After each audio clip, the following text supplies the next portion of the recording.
The sun blazed like a molten coin above the barren plains of Star Base, Texas, casting sharp shadows across the dusty ground.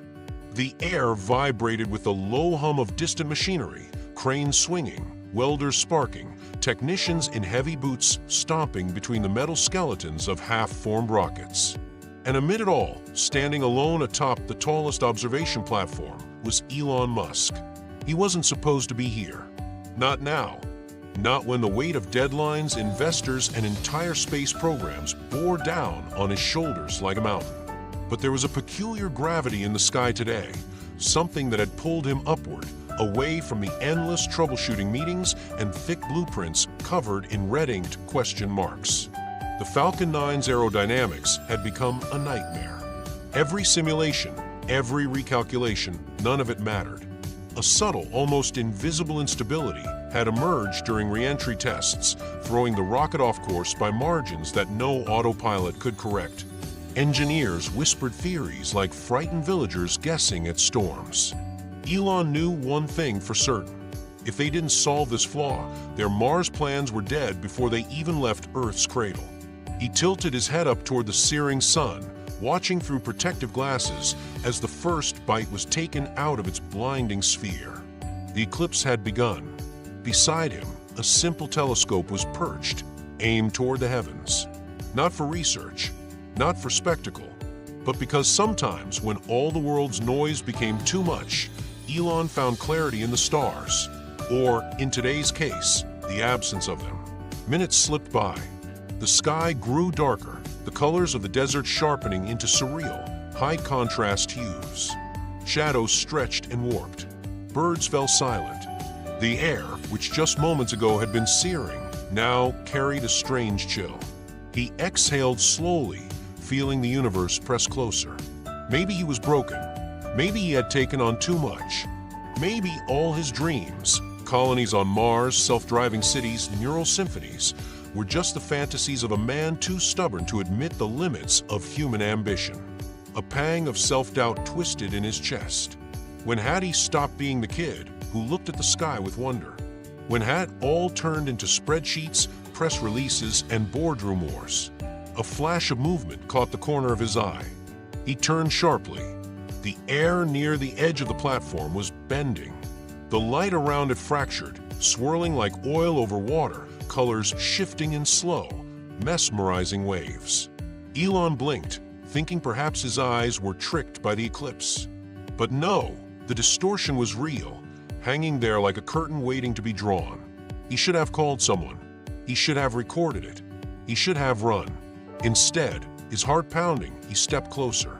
The edges of the phenomenon shimmered with tiny sparks, like the static before a lightning strike. The structure of reality itself seemed thinner here, like the skin of a soap bubble before it popped. A voice in his mind, calm and unreasonable, whispered, "Go." He laughed quietly under his breath, a sharp, nervous sound. "Curiosity killed the cat," he muttered, half in defiance, half in prayer. He reached out. The moment his fingers touched the distortion, it collapsed inward, swallowing him whole. It was like falling through every dream he had ever forgotten. The world peeled apart in ribbons of sound and color. His body spun and stretched and compressed all at once. He had the distinct sensation of being both nowhere and everywhere, as if he were a thought flickering between neurons in a giant cosmic mind. Visions flashed in the blur.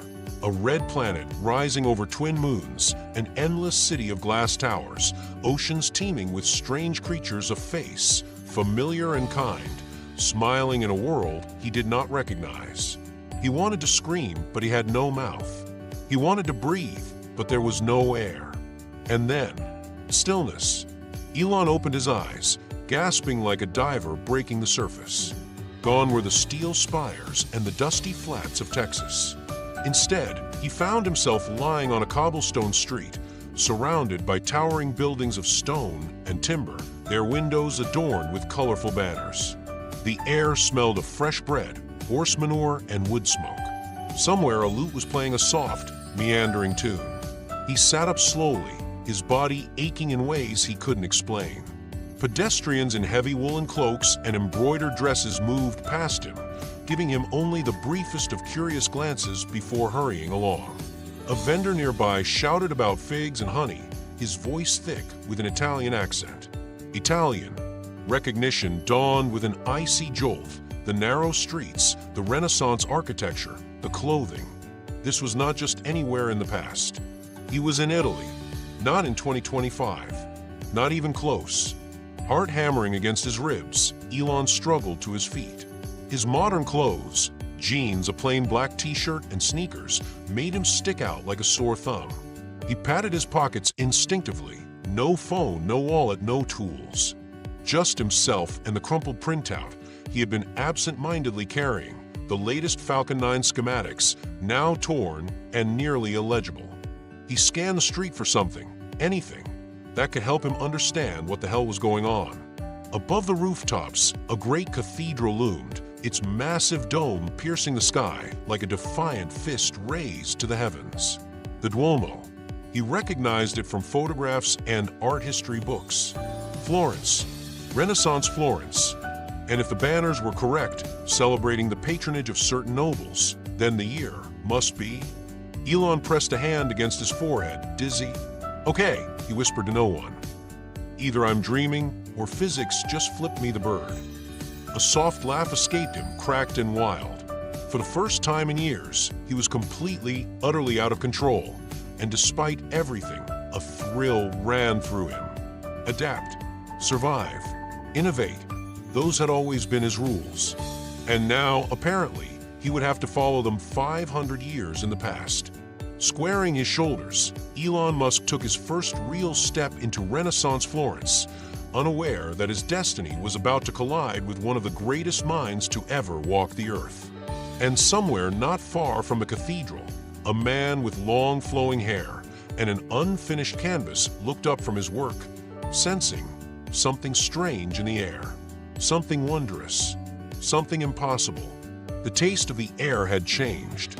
Elon Musk stood still in the middle of the narrow street, the echo of hooves and hurried footsteps reverberating between aged stone walls.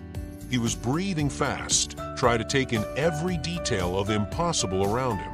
Florentine voices rose and fell in lyrical bursts of Italian, laced with laughter, urgency, and indifference. The world smelled of a time long buried, baked bread, wet cobblestones, with smoke, and something floral drifting from an unseen courtyard. He was unmistakably 5 centuries out of place. And yet, the strangest part wasn't the world around him. It was how eerily calm he felt inside. His hand went to his chest, pressing against his shirt like he was searching for a reset button. The mind that once juggled meetings, deadlines, and interplanetary calculations now teetered between awe and disbelief. He wasn't hallucinating. This wasn't a simulation glitch or a product of sleep deprivation. This was real, every detail too tangible to deny. A donkey trotted by lazily, dragging a wooden cart filled with melons. 2 children darted past him in pursuit of a hoop, giggling, their cheeks smudged with dust and sunlight. Above, laundry flapped from balconies like colorful flags. Time itself was breathing, and he could feel it exhale. His first instinct had been to find a landmark, and there it was, rising in the distance like an ancient crown, the unmistakable dome of the Florence Cathedral, the Duomo. He had seen it in pictures, documentaries, and virtual reconstructions. But standing here, seeing it tower above the rooftops in real light, casting shadows that moved with history itself, it was something else entirely. He needed help, or a plan, preferably both. He started walking toward the Duomo, trying to blend in despite his completely out-of-place clothes. He passed vendors selling olive oil, ink, and trinkets shaped like birds and angels. His brain latched onto familiar structures, wood-fired kilns, leather goods, handmade tools. But even the familiar here had a pulse. The city wasn't a museum. It was alive, and he was inside it. He rounded a corner and nearly collided with a monk. "Scusi," Elon said quickly, bowing his head slightly. The monk blinked at him, puzzled by the accent, then muttered something in Latin before walking away. Elon chuckled under his breath. At least I'm not on fire yet. As he crossed into a broader piazza, sunlight bathed the square in gold. He paused, letting it hit his face, warm and unfamiliar without the hum of distant satellites or the shrill whine of machinery. For a brief, serene moment, he forgot the Falcon 9. He forgot Mars. He forgot the billion-dollar budgets and the impossible timelines. He was just a man standing in a forgotten moment, wondering why fate had torn a hole in the sky and dropped him here. Then he saw him. A tall, lean man with shoulder-length chestnut hair stood before an easel set up near a columned arcade. His robes were modest, stained with flecks of dried paint. He moved like someone who lived half in his body and half in his mind, graceful, distracted, entirely focused on what only he could see. Leonardo da Vinci. Elon stopped walking. For a heartbeat, he couldn't breathe. It was like seeing a constellation walk off the page of a science book. Da Vinci held a brush, pausing mid-stroke, eyes narrowed, not in scrutiny, but in revelation. His canvas bore the beginnings of a familiar face, soft, mysterious, eternal. The Mona Lisa. Elon slowly approached, stepping lightly, as though movement might break the illusion. "Maestro da Vinci?" he asked in slow, careful English. The artist turned, brow furrowing slightly. "I don't speak the tongue of England," he replied in Italian, though his tone was not hostile, more curious, as if already sketching Elon's soul with his gaze. Elon tried again, this time in awkward, Google-translated Italian. "My name is Elon. I admire your work." Leonardo tilted his head, studying him as one might a puzzle box. "Your accent is foreign, but your eyes, they burn like a question." "I'm not from here," Elon admitted. A soft breeze stirred Da Vinci's robe. He looked at Elon's clothing, so strangely cut, so precisely stitched, and then at the small, half-crumpled blueprint that Elon had unconsciously clutched this whole time. "What is that?" Leonardo asked, nodding toward the paper. Elon unfolded it carefully, revealing the abstract lines and numbers, the aerodynamic cross-section of a Falcon 9 stabilizer. It looked like gibberish to a man of the 16th century. And yet, Leonardo stepped forward, peering closer. "The shape, it reminds me of a bird's wing, but turned. And these notations, not Roman, not Greek." Elon hesitated. He knew how this would sound. But there was no hiding the truth anymore. "It's a machine. It flies high. So high it leaves Earth. But I can't make it work right. Something's wrong with how the air moves around it." Leonardo was silent for a long time. Then he reached into his satchel and pulled out a charcoal stick, gesturing toward a patch of ground. "Show me." Elon knelt down beside him, sketching as best he could, explaining airflow, pressure differentials, control vectors, only in the most simplified terms he could manage. He felt like he was explaining quantum mechanics to a caveman. And yet Da Vinci followed with remarkable ease, not because he understood the terms, but because he understood the ideas behind them.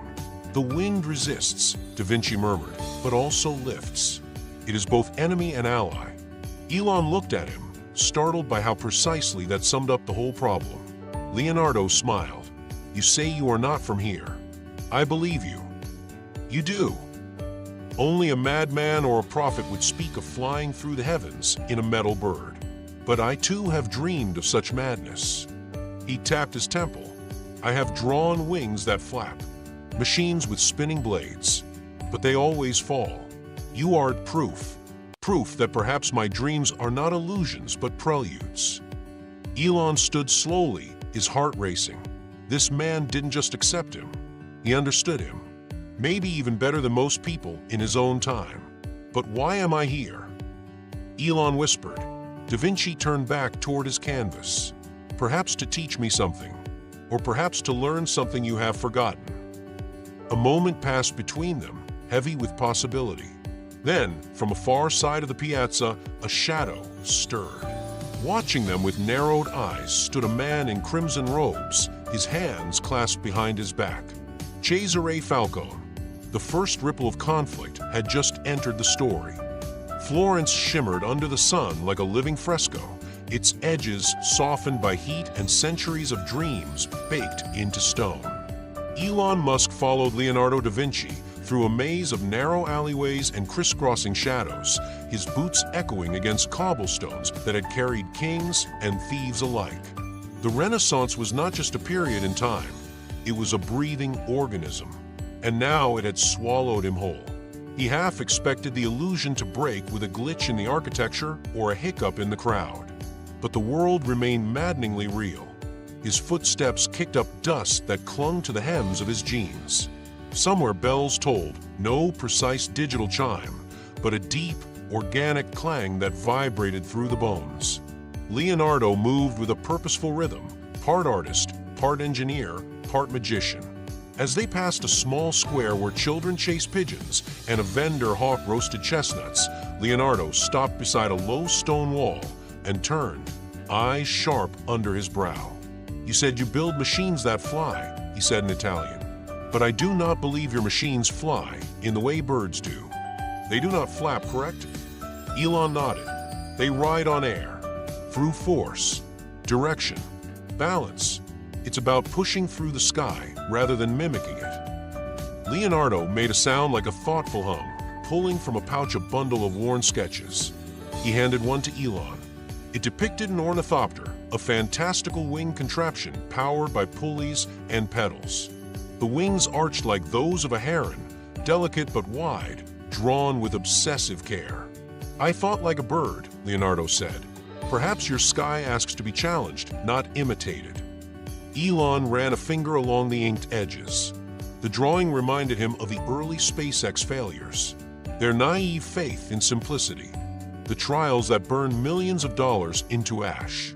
But also, ironically, their purity, their why not, defiance. "This is beautiful," he said quietly. Leonardo smiled, a crooked grin that hinted at pride, but also years of ridicule. "Most men look at these and laugh. They say I am a dreamer who builds toys." Elon folded the drawing gently and returned it. "The same men laughed at me for wanting to land rockets. Until I did." Leonardo studied him again, not with awe, but something deeper, recognition. As they continued down the street, Elon noticed something odd, the subtle but growing attention they were drawing. People didn't stare openly, but their eyes lingered just a second too long. A merchant glanced at Leonardo, then at Elon's clothes. A pair of guards, armored in chest plate and crimson sashes, paused their patrol to murmur to each other. "We're being watched," Elon said under his breath. Leonardo didn't stop walking. "Of course we are." "Why?" The older man's voice dropped. "Because Florence fears what it does not understand. And you, my friend, are a question that no one here has the language to answer."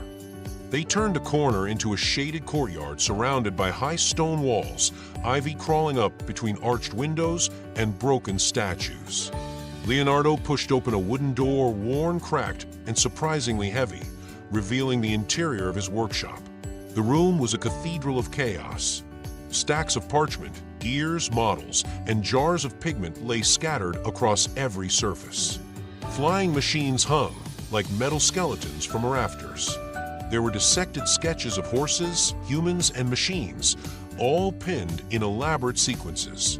The walls seemed to pulse with invention, as if the very air vibrated with unfinished ideas. Elon stood in the center, slowly turning. "This is incredible," he whispered.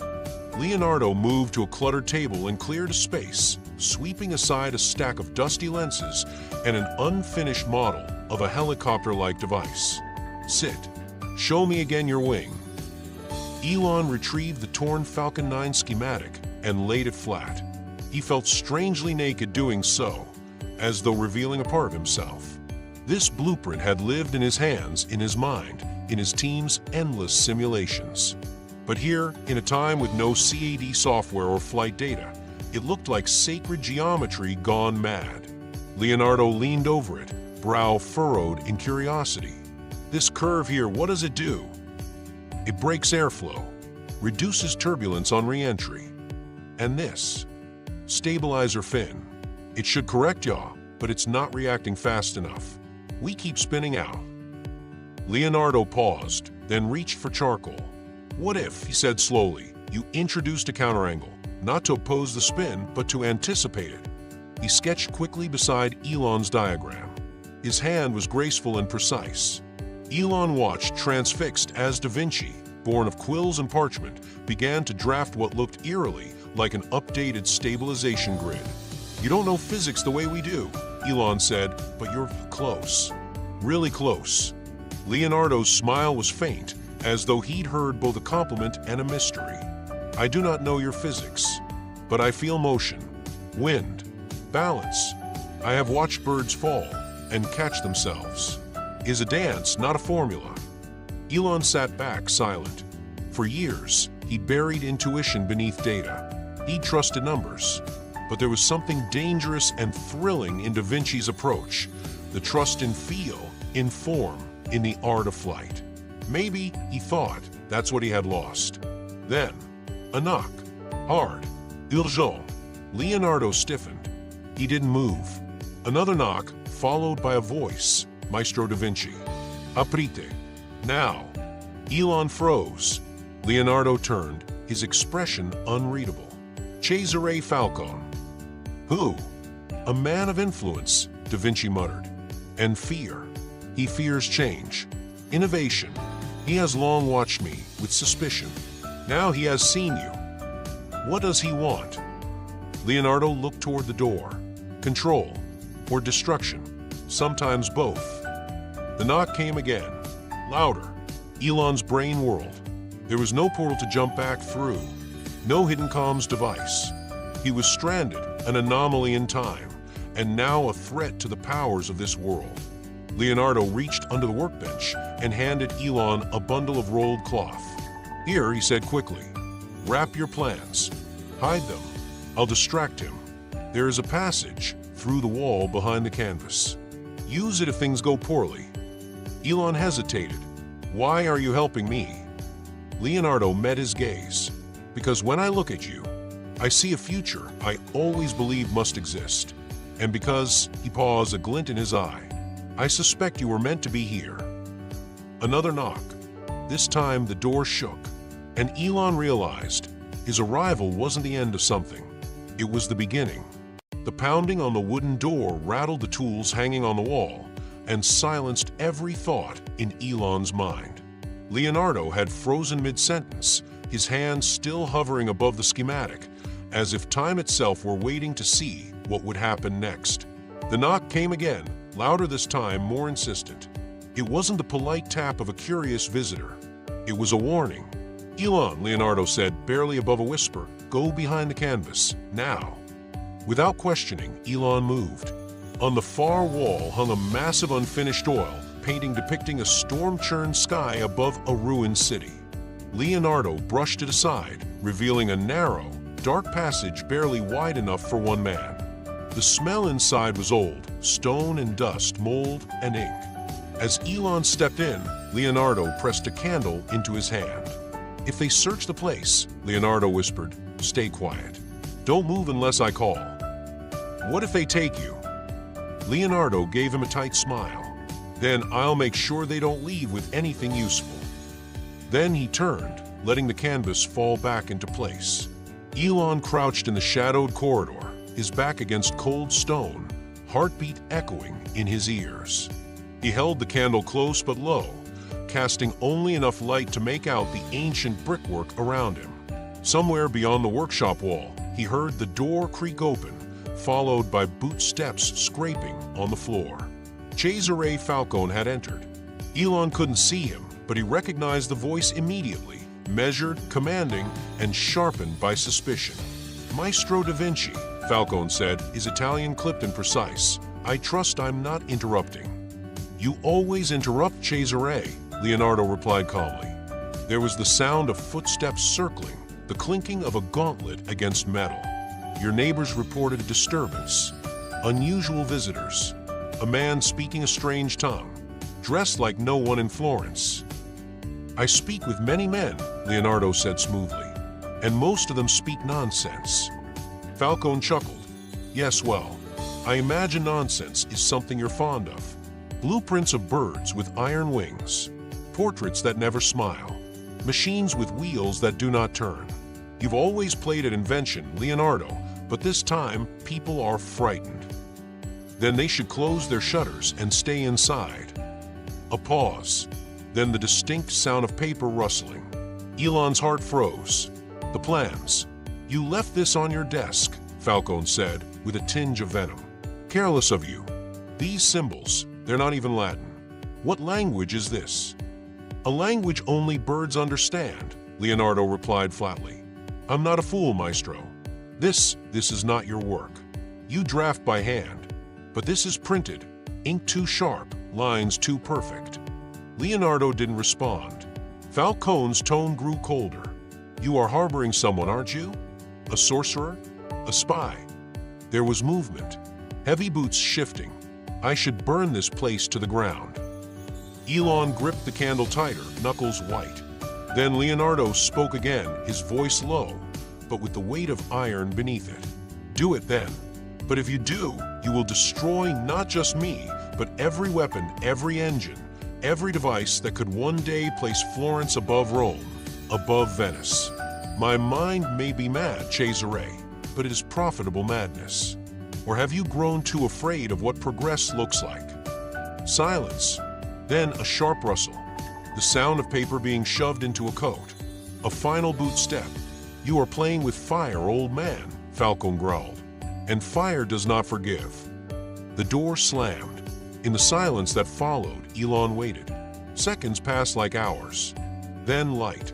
The canvas lifted, and Leonardo's face appeared, tight with tension. He's gone, the maestro said. Elon stepped out, brushing dust from his jeans. He took the schematic. Yes, Leonardo said, walking back to the table, but he cannot read it. And more importantly, he suspects rather than knows. That his power he must ration carefully. Won't he come back? Leonardo nodded grimly. Of course. And next time, not alone. Elon sat down again, the adrenaline still surging. Then we don't have much time. No, Leonardo agreed. Which means we must move fast. Talk fast. Think fast. If you are to return to your sky, we must first finish building your wings. Elon leaned forward. I need to understand something. Why are you helping me, really? Leonardo glanced at him, eyes catching the sunlight. Because you came from the sky, and all my life I've dreamed of reaching it. And because you remind me of myself. Not in the way you speak, or dress, or think, but in the way you carry too much inside your head. A burden that is part brilliance and part curse. Elon smiled, but was a tired one. You're not wrong. They returned to work. For hours, the room became a cathedral of quiet motion, charcoal strokes, gestures in the air, parchment unrolling, like the unfurling of ideas.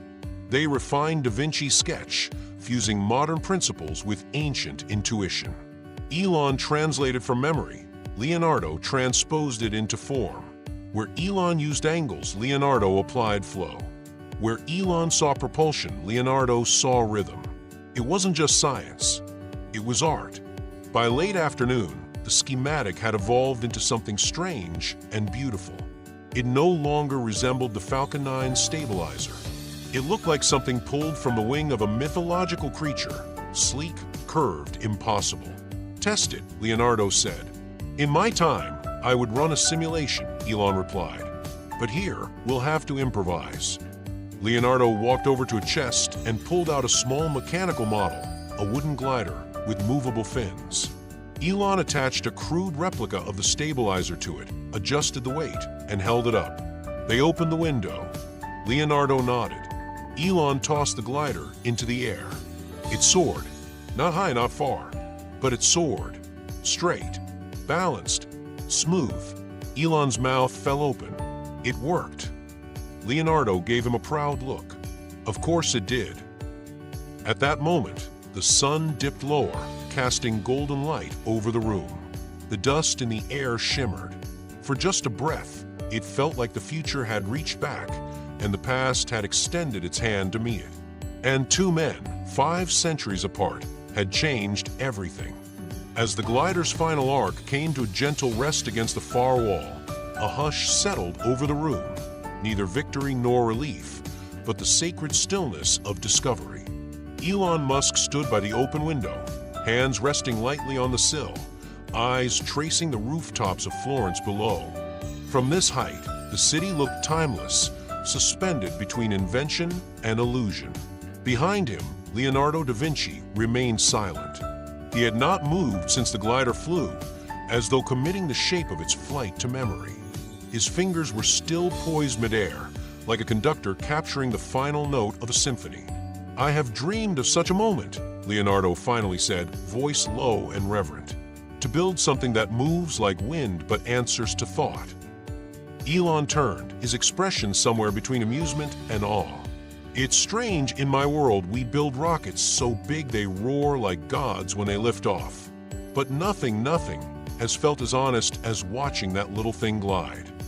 Leonardo nodded, because it was born between us, not out of dominance but understanding. Elon stepped back from the window, and now Cesare knows something is happening here. Leonardo's expression darkened. He will return, but his strength is in power, not knowledge. He sees your presence as a crack in his control. What he doesn't understand, he seeks to destroy. And if he finds out I'm not from here. Leonardo gave a wry smile. Then perhaps he will declare you a fallen angel or a devil in disguise. Either way, it would not end well. There was a pause, thick with the unspoken. Elon walked toward the table, where their notes were spread. He touched the edge of the latest sketch, the new stabilizer inspired by Da Vinci's vision of wings, birds, and curved airflow. It looked nothing like what his engineers back in Texas would draw, but he knew, instinctively, it would work. "If I could bring this back," he said, almost to himself, "it could change everything." Leonardo raised an eyebrow. "But you will return?" "I think so. The eclipse, the portal, it brought me here. It has to open again.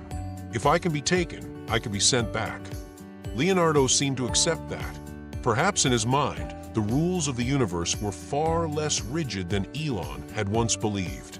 To a man who'd imagined helicopters and submarines in a time of swords and scrolls, time travel might not seem so insane. "But if I don't go back," Elon said slowly, "someone might come looking for me." Leonardo tilted his head. "From your time?" "Not likely. I don't exactly keep people close. My absence might make headlines, but they'll spin it into some tech visionary disappearance. A retreat, a stunt, maybe even a nervous breakdown." Leonardo approached and placed a hand on Elon's shoulder. "You are a man who lives in the sky, but carries the weight of Earth in your heart." Elon blinked, the words hitting him harder than expected. He looked down at the glider again, at the way the candlelight caught its wings. "Maybe that's why I had to come here," he said, "to remember why I wanted to fly in the first place." From a street outside, a sudden voice cut the stillness. "Elon Musk." Both men froze. The voice was loud, clear, unmistakably directed at them. They rushed to the window.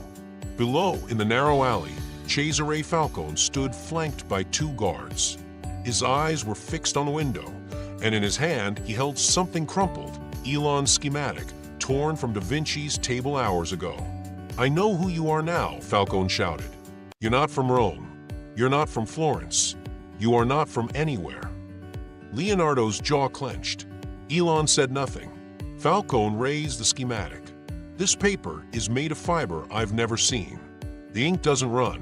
The symbols alien. Mechanical wings? Machines made of fire? You insult the city with your illusions." Elon leaned out, voice steady. "If you're so sure I'm a fraud, why are you afraid of me?" Falcone's eyes narrowed. "Because men like you are not born, they are built. And whatever built you does not belong here." He turned abruptly. "Arrest them both by sundown," he barked to the guards. "And burn the workshop. Nothing leaves." Then he vanished around the corner, cloak billowing behind him like a banner of war. Elon stepped back. Well, that escalated quickly. Leonardo had already begun moving. He swept tools into cloth satchels, rolled up parchment with practiced hands, and extinguished every open flame. "We must go," he said. "Now." Elon followed. "Where?" To the hills, south of the Arno. I have a villa, fewer eyes, and I believe safer stars. They packed in silence, interrupted only by the distant sound of clanging armor and shouted orders. As they worked, Elon glanced again at the sketches. Each one was more than an invention. It was a piece of shared insight, a symbol of how two minds separated by centuries could still speak the same language. Leonardo, he said, why not fight back? You have friends. Influence. Leonardo's expression was hard. Florence worships progress, but only on its terms. I have survived because I gave them beauty. But you offer something far more dangerous. What's that? Truth. Elon understood. In every age, truth was always the thing most feared, because it demanded change. And change, real change, threatened the people who benefited from stillness. They exited through a hidden corridor behind the stairwell, Leonardo pulling a lever disguised as a brass gear. The walls parted with a groan, revealing a tunnel shrouded in darkness. As they stepped into the passage, Elon looked back one final time. The workshop, lit by a single sliver of daylight, stood quiet, peaceful. The glider sat on the table like a feather fallen from the future. And in that moment he knew, even if he never made it back, this chapter mattered. He wasn't just solving a rocket problem anymore. He was rediscovering the why behind the how.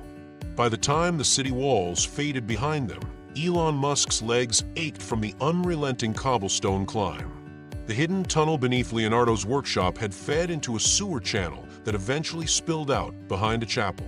From there, they moved fast, through shadowed alleys, across half-empty markets, and then over a narrow bridge shrouded in vines and silence. The Arno River ran dark beneath them, catching streaks of late-afternoon sun like trembling blades of light. In the distance, the bell towers of Florence rang out, each chime a reminder that time here moved to an older rhythm. But as the sound faded, so too did the anxiety that had choked Elon's chest since Falcone first called his name. They were free, at least for now. The hills south of the river opened into scattered olive groves and vineyards. The buildings here were fewer, smaller, built not for politics or worship, but for solitude. Birds cut across the sky in long arcs. The air smelled of rosemary, dust, and sun-warmed stone. Leonardo's villa came into view as they rounded a slope, a modest stone structure with aged shutters, flaking blue paint, and a large wooden door that looked like it hadn't been opened in weeks. It wasn't the sort of place anyone would think to search, which Elon realized was the point. They entered in silence. Inside, the space was sparse but oddly peaceful. A long table in the center was covered in old scrolls, faded books, and a half-finished mechanical sculpture made from brass and wood. The walls bore faded frescoes, landscapes, mythological beasts, studies of human anatomy. Musk recognized some of them from textbooks. Others, he realized, had never been recorded. Secrets the world had forgotten. Leonardo lit a lantern and motioned to a basin of water near the corner. You look like a man chased by ghosts. Washington rest. Elon crouched beside the basin, splashing cold water over his face and arms. As he dried his hands on a cloth, he stared at himself in the polished copper plate beside it. He looked worn. His shirt was smeared with dust and charcoal. His eyes carried the weight of too many sleepless nights and one impossible afternoon. He turned back to Leonardo. How often do you come here? Often enough to be forgotten. Not often enough to be missed, the old man replied, pouring wine into 2 cups. This place was meant for quiet work, studies of water, of clouds. I never thought it would become a sanctuary for fugitive minds. They sat at the long table. The wine was sharp and dry, and it burned on the way down, but settled Elon's nerves. Leonardo unrolled a new sheet of parchment and dipped his quill. Now we work. Elon arched a brow. You don't want to wait until morning. Leonardo smiled without humor. The minds of men, like Falcone, never sleep, and neither must ours. For the next hour, the villa filled with the soft rhythm of quill on paper, punctuated by muttered calculations and half-sketched symbols. Elon drew from memory the final version of the Falcon 9 stabilizer system, this time blending Da Vinci's curved foil enhancements with the modern servo control he knew would make the model viable. As he drew, he explained. "Here," he said, "the rocket descends back to Earth. Speed exceeds Mach 1. Atmospheric pressure is climbing. Normally, we rely on gimbal controls, but they aren't fast enough to counter the spin at this point." Leonardo leaned over the drawing. "So we must anticipate the rotation. Shift the fin's axis before the spin begins." Exactly. Predictive movement, like a falcon changing course mid-hunt. Leonardo scribbled a note in the margin.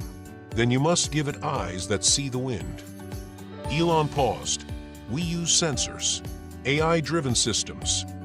Leonardo looked intrigued. "You give machines a sense of touch." "Sort of. We give them feedback. They learn how to react. Some even predict." The Renaissance genius leaned back, stroking his beard. "You create thinking machines." "Yes. And do they feel?" Elon hesitated. "No, not yet." Leonardo's eyes were heavy with thought. "Then they will never truly fly." The statement hung in the air like incense. Elon didn't argue. Maybe Leonardo was right. Maybe intuition mattered more than perfect data. Maybe something in flight, real flight, could never be replicated without a soul.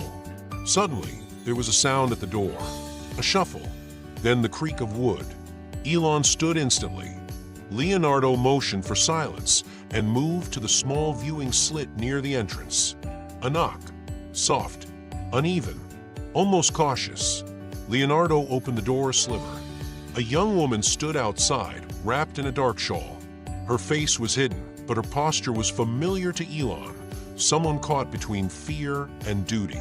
She looked up and whispered, "They're coming tonight. He has gathered more guards. He intends to burn your studio at moonrise." Leonardo blinked. "You are with Falcone?" "I was," she said, "but I've read your work. And now, I've seen what he holds in his hands. The paper from the other man. It frightened him." Leonardo opened the door wider. Elon could now see her better. Olive skin, sharp features, eyes that flickered like torchlight. "You came to warn us," Leonardo said softly. She nodded. "I have no name here anymore, but I believe in what you're doing." Elon stepped forward. "What's your name?" She hesitated. Then quietly, "Vittoria." Leonardo gestured for her to come inside. "Then tonight, Vittoria, you have become part of something much greater than yourself." As she stepped in and closed the door behind her, Elon glanced at Leonardo. "Do you trust her?" he asked in English. Leonardo responded in Italian, as though he were answering both the question and something unspoken. "When a bird flies toward fire instead of away, we do not question the choice. We wonder what it saw in the flames." Outside, the sun was dipping behind the hills, leaving streaks of copper and violet across the sky. Inside the villa, 3 minds gathered around a flickering lamp, drawing battle plans not with swords or flames, but with ink, dreams, and lines of impossible flight. The stars were coming, and they would need every one of them. Night came fast to the hills beyond Florence. In the distance, the city shimmered with scattered torchlight, each flicker dancing atop domes and bell towers, unaware or indifferent to the quiet war unfolding in its southern shadows. The sky was clear, its velvet deepening to indigo. Stars emerged one by one, ancient watchers to the events about to unfold. Inside Leonardo's villa, the air was tense but focused. Elon Musk, Leonardo da Vinci, and the mysterious young woman, Vittoria, moved with purpose, their conversation hushed but urgent. "Falcone's men will strike tonight," Vittoria repeated, her voice steady but strained. "He's not interested in arrest anymore. He wants silence. Fire." She stood beside the wooden table where Elon's schematic lay partially rolled. The plans were safer now, redrawn, evolved, refined into something neither from the future nor the past. Something entirely new. But they were still dangerous. Symbols of defiance, of knowledge unblessed by power. Elon glanced at Leonardo. "If they burn the studio, Everything we've worked on dies with it. Leonardo nodded grimly. And with it, the proof you'll need to return home. The flickering lantern cast shifting shadows across the room. Vittoria moved toward the shelves, retrieving a folded piece of canvas. "I've prepared something," she said. "You must leave by the old quarry road. There's a covered path. Nobody uses it except farmers and pilgrims." Leonardo raised an eyebrow. "You've planned an escape." She met his gaze evenly. "I've spent years watching men like Falcone. They always choose spectacle over subtlety. He wants to make a statement tonight. That gives you time." Elon rubbed his hands together. They were stained with ink and charcoal, the dirt of old stone clinging to his palms. "And what about you? What happens if they find out you warned us?" Vittoria didn't hesitate. "I'll disappear. I've done it before." "No," Leonardo said sharply. "You've risked too much already. You leave with us."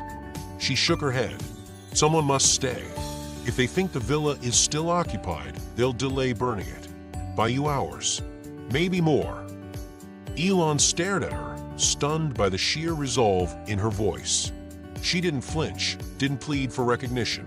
She simply understood what had to be done and volunteered herself to pay the price. "But why?" Elon asked. "You barely know us." Vittoria's expression softened, though her eyes remained fierce. "Because I was raised to believe knowledge is dangerous. That curiosity leads to ruin. And then I read Leonardo's notes. I saw a world that could be bigger than fear. Then you came, a man from the stars. You proved it's all real." She stepped closer. "If I can give you even a chance to take that truth back with you, it's worth it." Leonardo placed a hand on her shoulder, solemn and grateful. "Then you will not be forgotten." Outside, the wind stirred the olive trees, their leaves hissing softly in the dark. Elon looked toward the door. "We need to go. Now." Leonardo collected the scrolls, 3 rolled tightly and sealed with wax. They contained their final design, along with notations in both languages. The culmination of 2 minds, stitched across 500 years. Before leaving, Elon paused at the table. He picked up a small brass gear, the first piece they had tested together in Florence. It wasn't valuable. It wasn't necessary, but it was a reminder, a symbol. He slipped it into his pocket. The 3 moved quietly out the back entrance. Vittoria remained behind, cloaked and calm, already rearranging the interior of the villa to give the illusion of normalcy. Elon looked back one last time. She gave him a small nod, and then the door closed. They ran, through vineyards and footpaths, past sleeping goats and crumbling fences, always beneath the watchful eyes of stars. The road wound through limestone cliffs, moonlight painting silver across the terrain.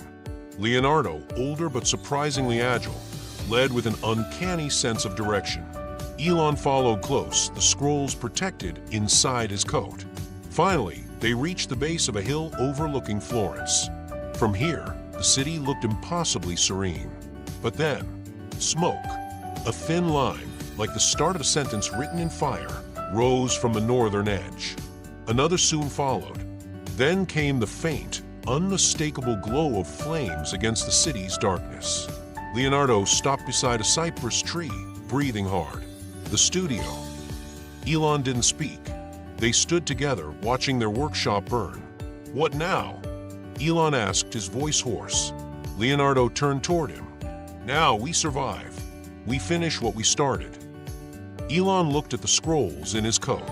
"I still don't know how I got here, or how I'm supposed to get back." Leonardo looked up at the sky. "You said it happened during the eclipse." "Yes. At totality, it was like the air folded, like reality split open." "The next eclipse," Leonardo said thoughtfully, "is in 3 days. A partial one. But if your arrival followed celestial motion, perhaps your return must follow the same." Elon stared at him. "You think the sky could reopen?" "I think the universe rarely speaks twice. But when it does, only those who listen carefully get to reply." They walked in silence, deeper into the hills, away from the burning city. The stars glinted above like breadcrumbs laid across time. Elon felt something he hadn't in weeks, maybe in years. Hope, not just for escape, but for purpose. He glanced at Leonardo, the man he had once admired from a distance in books and documentaries. Now they shared ink, sweat, and fear. He wasn't just a genius. He was human, and that made all the difference. And as the hills swallowed them, the sky above quietly prepared its next secret.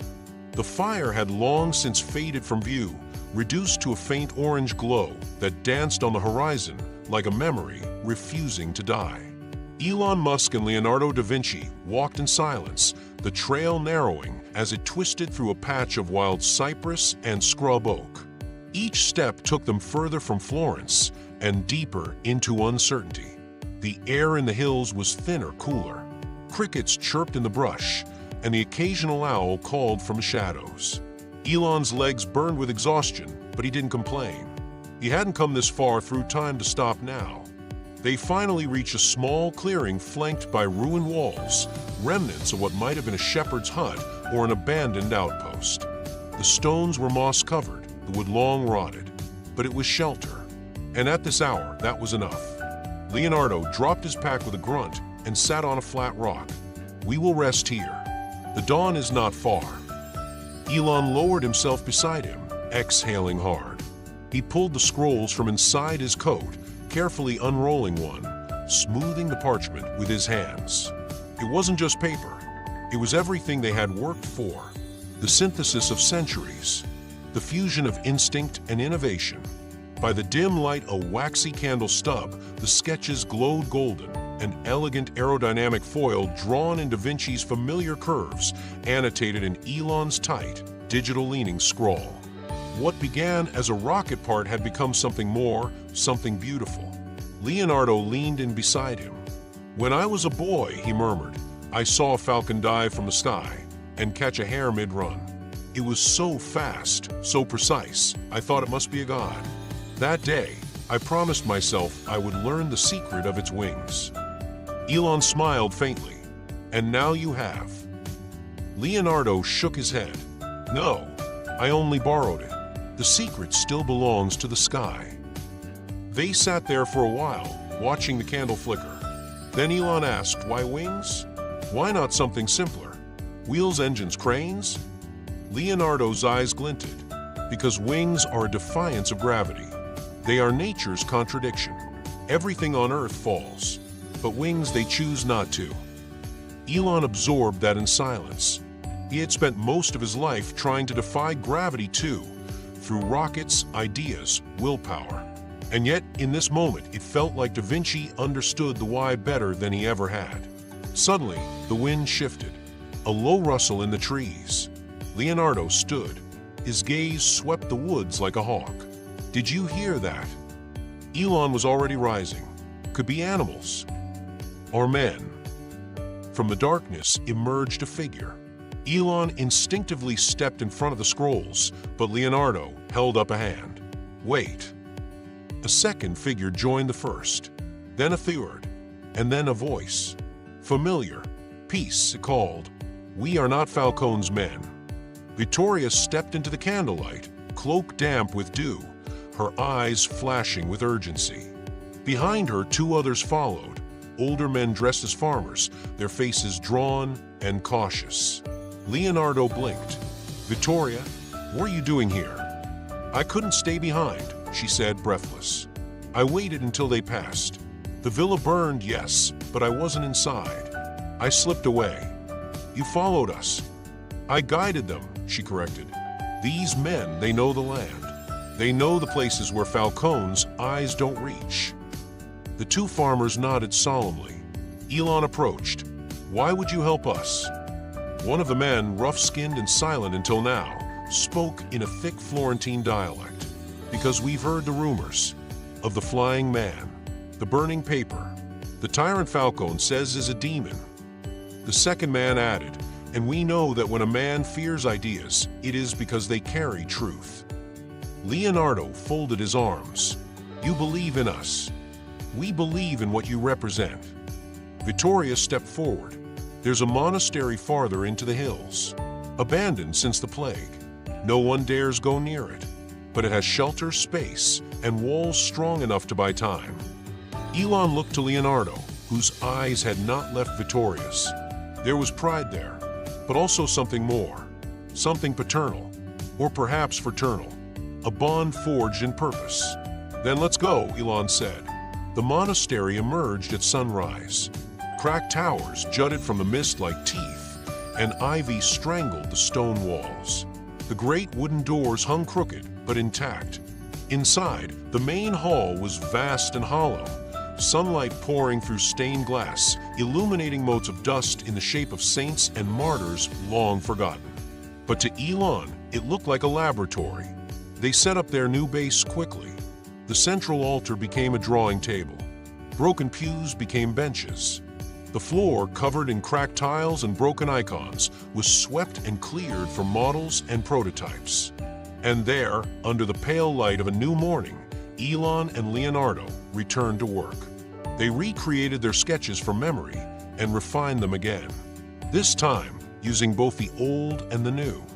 Vittoria transcribed notes while the farmers scavenged materials from nearby ruins: copper, wood, cloth, rope. A new glider was designed, not a weapon, not even a prototype for rockets, but a message. "It won't fly far," Elon said, examining the frame. "It doesn't need to," Leonardo replied. "It only needs to prove it can." They stood side by side, looking over the model suspended from the rafters, wings wide, elegant, a fusion of dreams. "It's beautiful," Vittoria whispered. Elon felt something stir inside him, a mixture of awe, melancholy, and gratitude.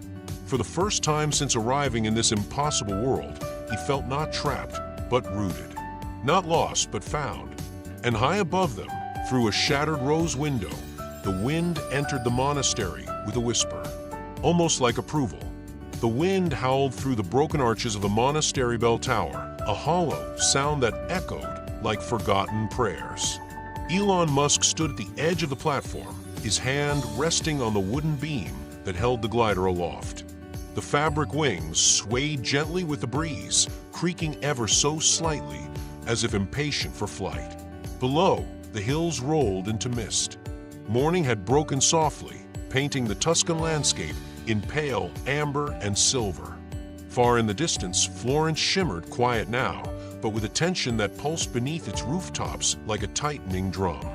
Leonardo climbed the final steps of the tower, his robe fluttering with each gust. He carried a leather-bound notebook under one arm, and his expression bore the fatigue of a man who had not slept, but also the focus of someone who knew time was slipping. "It's ready," he said simply. Elon turned. "This wind, it's risky." "Every flight is," Leonardo replied. "But this one carries more than weight. It carries meaning." Elon looked back at the glider. It was larger now, refined with curved ribs, a more balanced frame, reinforced with salvaged brass joints and stitched with linen soaked in resin. It wasn't meant to carry a person, only a message, a demonstration, a signal. They had written a single word across the top of the wings in thick ink, bold enough to be seen from the ground. "Verità," truth. "If this works," Elon said, "we change everything." "If it fails," Leonardo answered, "we change nothing." They both knew the truth was somewhere in between. They had spent the last 2 days preparing. Vittoria had returned with news. Falcone had doubled his patrols, shaken by the rumors spreading beyond the city gates. Farmers claimed to have seen a man with golden paper. Children whispered stories of flying machines and stars that spoke. And yet, fear did what it always did. It made tyrants louder and truth more dangerous. Leonardo's plan had been simple in its brilliance: send the glider from the highest bell tower in the hills with the city in view. If the wings held, and if the wind carried it, it would cross the valley and land on the rooftops near the old university, a place still home to a few curious minds. Elon had suggested adding a small scroll beneath the frame, a manifesto of sorts, written in both their hands. Diagrams, yes, but also ideas. About motion, about balance, about thinking forward without forgetting the past. Vittoria had read it aloud the night before, her voice trembling at first, then strong. And when she finished, silence had followed, not from fear, but reverence. Now, they stood together at the edge of history. Leonardo stepped forward and placed his hand on Elon's shoulder. Whatever happens next, you must be ready. If the eclipse opens the sky again, it may not wait for you to finish your work. Elon nodded. But if it does, you'll never know if the rocket flew. Leonardo smiled. I will, because you will make sure it does. They exchanged a final glance. Then, with a breath held like a prayer, they pushed the glider forward. The machine dipped, caught the wind, and soared. For a moment, it wobbled, tipping sideways like a hesitant dream. Then it caught itself, stabilized, straightened, and flew. It didn't fall. It didn't spiral. It glided, smooth, elegant, purposeful, carving a gentle arc across the open sky. The sunlight caught the inked letters, Verit, casting a sharp shadow over the valley below. Elon watched, mouth slightly open, as the creation danced with the air currents. It's working. Leonardo closed his eyes. It's singing. The glider sailed toward the city, disappearing slowly into the morning haze, until it was no more than a dot, then nothing.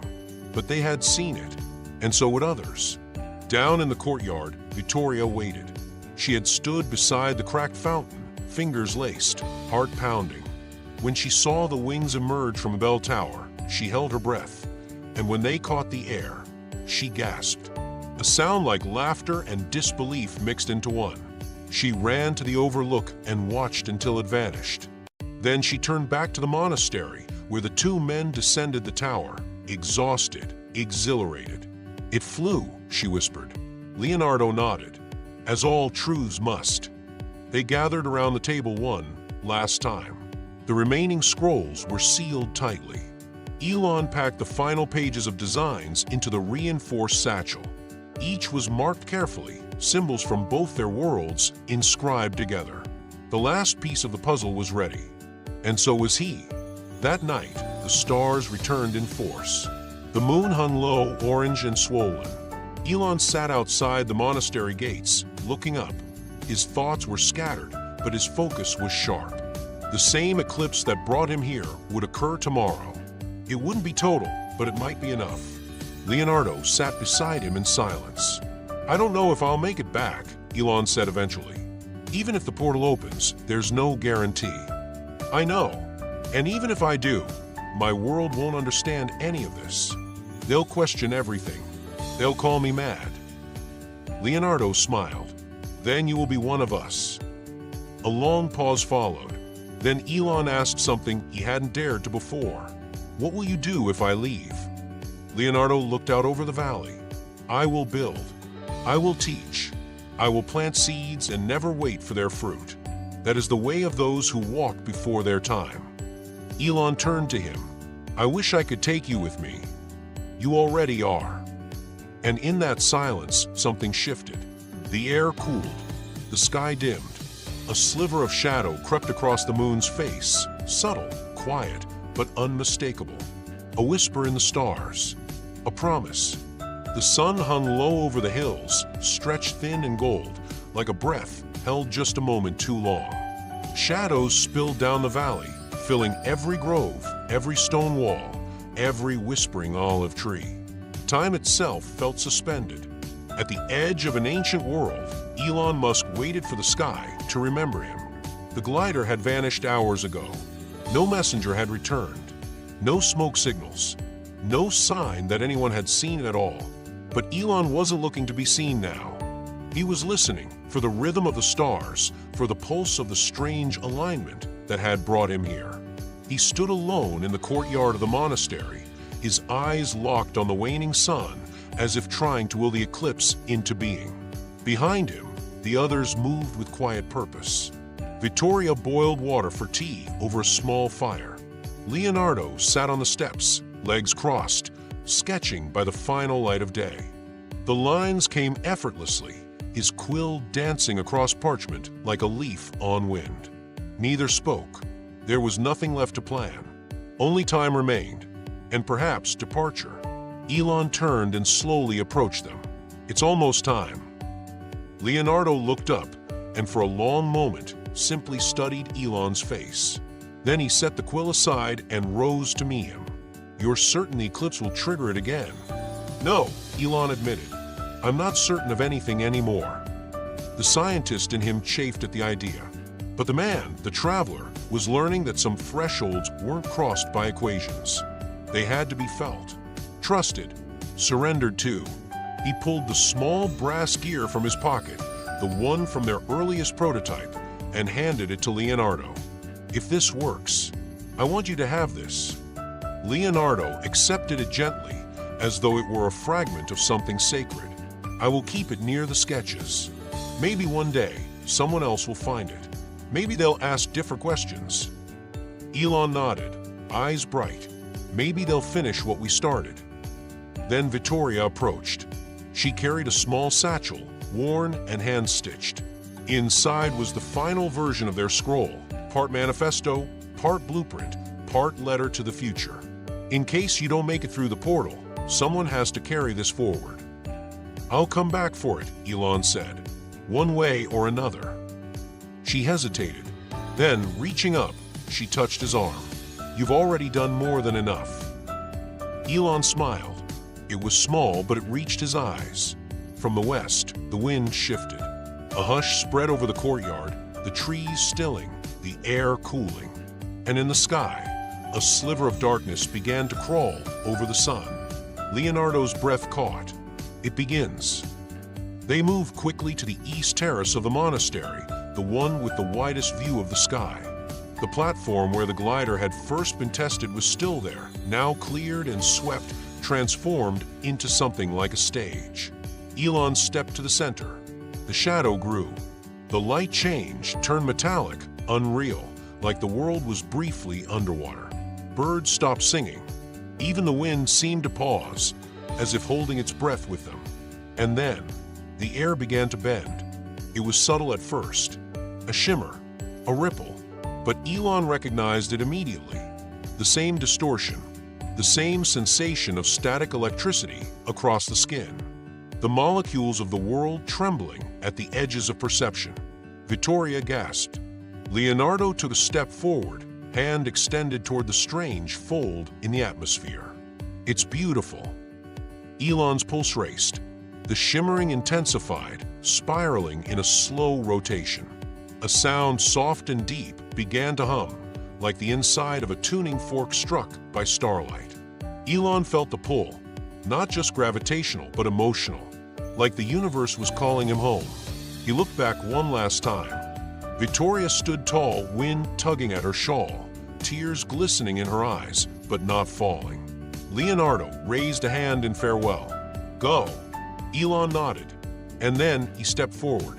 The world split open. The sensation was everything and nothing. It wasn't travel. It was unmaking. Time uncoiled around him like a serpent. Colors bled into sound. He wasn't falling, but folding. For a moment, he existed in every possibility. On Mars, in his mother's house, inside a rocket's cockpit, standing beside a painting that had never been finished.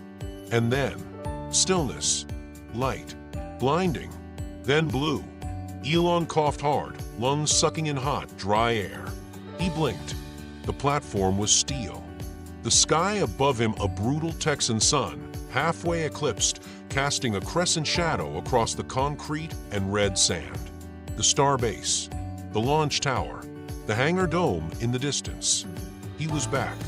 A rush of noise exploded around him, footsteps, voices, radios clicking to life. "Elon. Mr. Musk.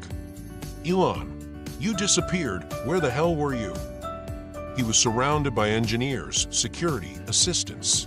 But all he could do was stare at his hands, covered in dust and soot. His jeans were ripped, his shirt stained with ink and sweat. "Elon," someone barked again. He looked up, dazed. "I'm okay." A beat of silence. Then, like the world catching its breath, the chaos resumed. Elon stood shakily. One hand reached into his coat, into the inner pocket. He pulled out something rolled tightly, tied with twine. The The scroll. He opened it slowly. The paper crackled. The ink, still wet in places, shimmered in the sun. It was real. At the top of the design, in bold, flowing script, written by a hand long thought gone. For the man who came from the sky, may you return to it freer than before. Leonardo da Vinci. Elon smiled. He looked to the east, where the eclipse was fading. Then to the rocket in the distance. It was time to build something no one would ever forget. The world smelled different. Elon Musk stood beneath the harsh Texas sun, surrounded by the industrial symphony of starbase, whirring generators, the distant grind of machinery, the buzz of voices on radios. Yet none of it felt quite real. Everything was louder now, too loud. The clang of a dropped wrench snapped through his ears like a gunshot. The color of the sand looked too bright, the air too dry. He blinked, squinting toward the shadows under the towering metal beams of the launch structure, disoriented by how familiar it all was and how alien. His assistants swarmed around him, each trying to speak over the other. Elon, what happened to you? Sir, you vanished, just vanished. We were tracking your vitals, and then nothing. You need to be checked out. Security's requesting an incident report. He raised a hand. I'm fine. They froze. His voice was calm but different, measured in a way it hadn't been before. Like he was somewhere else, still half tethered to another time. He looked down. The scroll was still in his hand.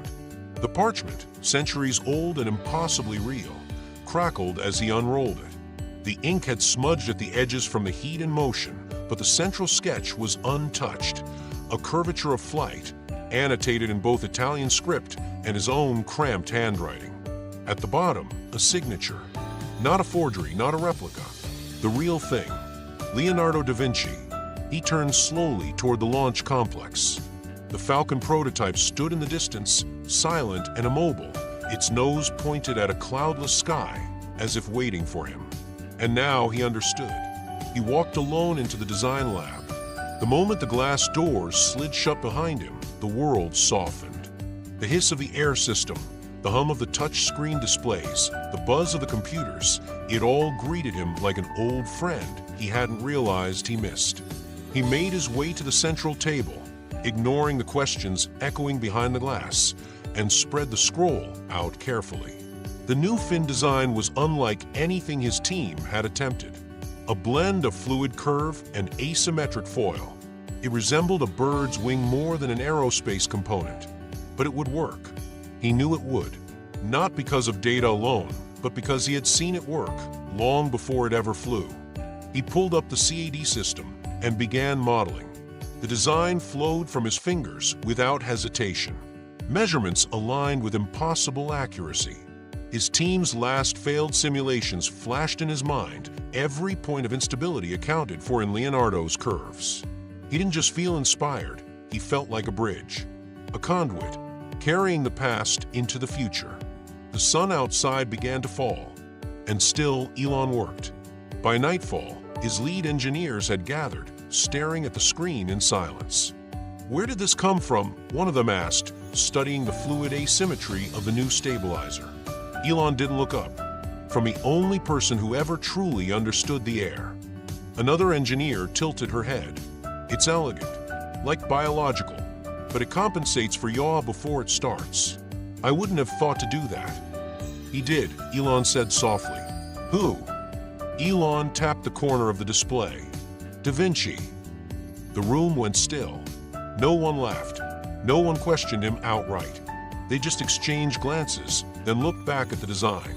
Because somewhere deep inside they knew this wasn't just theoretical. It was intuitive, alive, and they were staring at something profoundly true. The next morning, the prototype went into rapid fabrication. By noon, it was installed. By sunset, the Falcon test vehicle was loaded, secured, and readied for flight. Elon stood alone on the launch viewing platform, hands on the railing. A private wind swept across the concrete, warm and dry.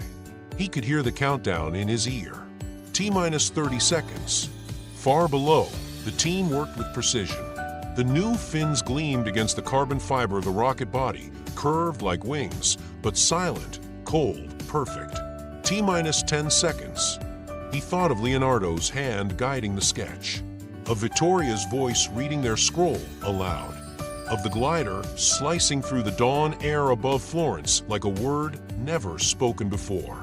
T-minus 5, 4, 3, 2, ignition. The roar hit like thunder wrapped in flame.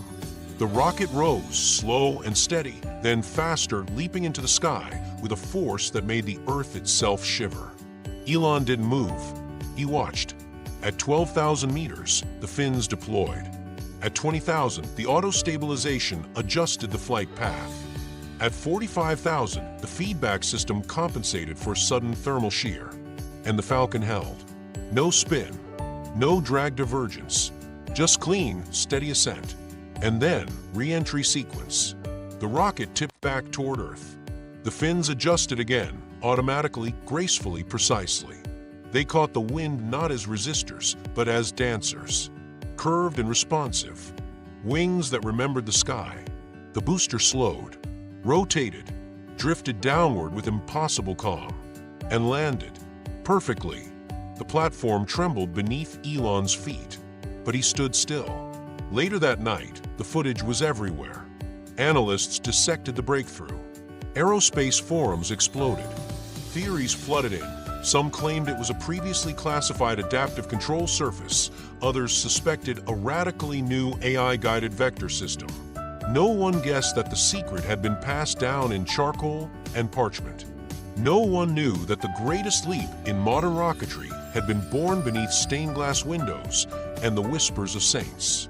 Except Elon. He walked the launch site in the silence that followed.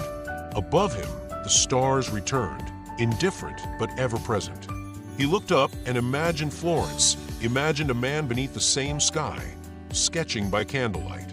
A man who had once dreamed of wings and knew, in his bones, that flight was not science alone. It was faith. And that night, standing between steel towers and ancient echoes, Elon Musk whispered, "Thank you, Leonardo." And the stars, ancient silent, knowing, whispered back. The rocket's thunder had faded, but the silence it left behind felt louder than the launch itself.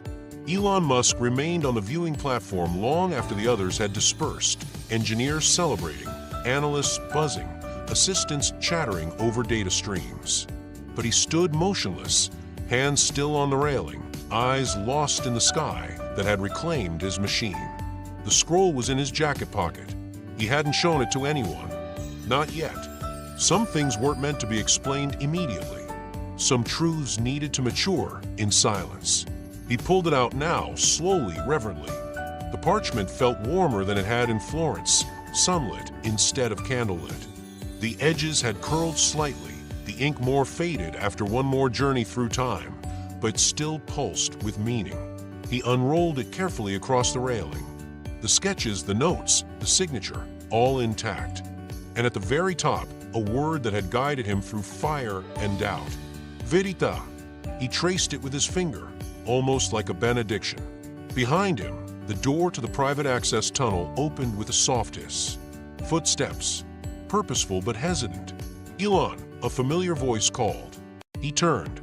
It was Marissa Chun, his senior systems engineer. Eyes sharp, face flushed from the chaos of the successful landing. She looked stunned to see him alone, holding what looked like a centuries-old document in the middle of one of the most advanced launch sites on Earth. "Are you okay?" she asked. "The team said you were different. That something happened during the eclipse." Elon smiled faintly. Something did. She stepped closer, eyes narrowing at the scroll. "Is that part of the new stabilizer design?" "In a way," he said, rolling it up again and gently slipping it back inside his coat. "But it's also something more."